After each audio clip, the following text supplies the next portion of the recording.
Pagdaragdag ng mga infrastrukturang isa sa inaasahang makatutulong sa climate change mitigation sa Catanduanes.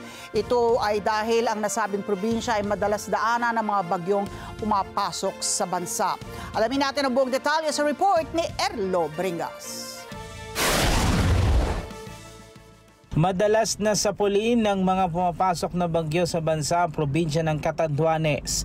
Ang nasabing probinsya kasi ang may tuturing daw na isa sa mga nagiging daanan ng mga bagyo, lalo na nitong mga nagdaang taon.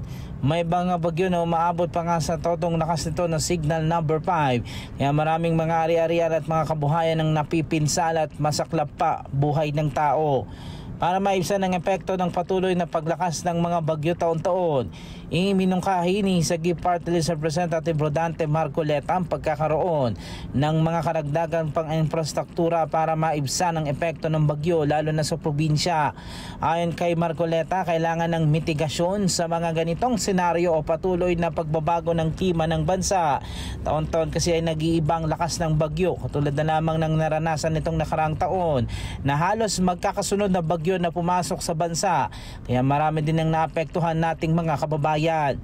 Yung problema kasi ng Catanduanes sa daanan ng bagyo, dapat makapagtalaga tayo ng mga infrastructure na mamimitigate man lang yung epekto ng regular na pagdalaw ng mga bagyo. Kasi siya yung kauna-unahang probinsya sa ating Eastern Seaboard na tinatamaan ng bagyo.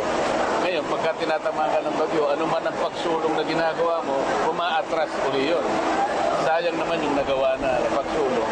Paatrasin at paatrasin ang bagyo. Kailangan mamitigate man lang. Kabilang din ang probinsya ng Catanduanes na nakaranas ng magkakasunod na mapaminsalang bagyo na dumaan sa bansa noong Nobyembre ng nakaraang taon. Nasira ang mga bahay, mga ari-arian, maging ang mga kabuhayan matapos ang naging pananalasan ng mga bagyo. Sa ito sa nakitang problema ng mga taga-Catanduanes ang patuloy na pagbabago ng klima ng bansa. Kaya dapat anilang magkaroon din ng mga karagdagan pang mga polisiya at batas sa usapin ng climate change at climate mitigation na siyang mapapakinabangan din ng mga residente lalo na ng kanilang ikinabubuhay.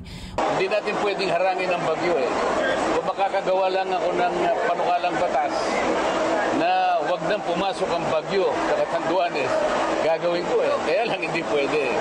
So pakisamahan na lang natin. Tapos yung mga produkto nila, pagtibayin natin, palaganapin natin para sumulong ang Catanduanes. Ganun ang gusto natin. Erlo Bringas para sa Mata ng Agila, matatag, matapang, matapat. Maraming salamat sa inyo pong pagsubaybay sa Mata ng Agila Primetime. Para malaman ang matatag, matapang at matapat na mga balita, i-follow lamang at mag-subscribe sa AtNet25 TV.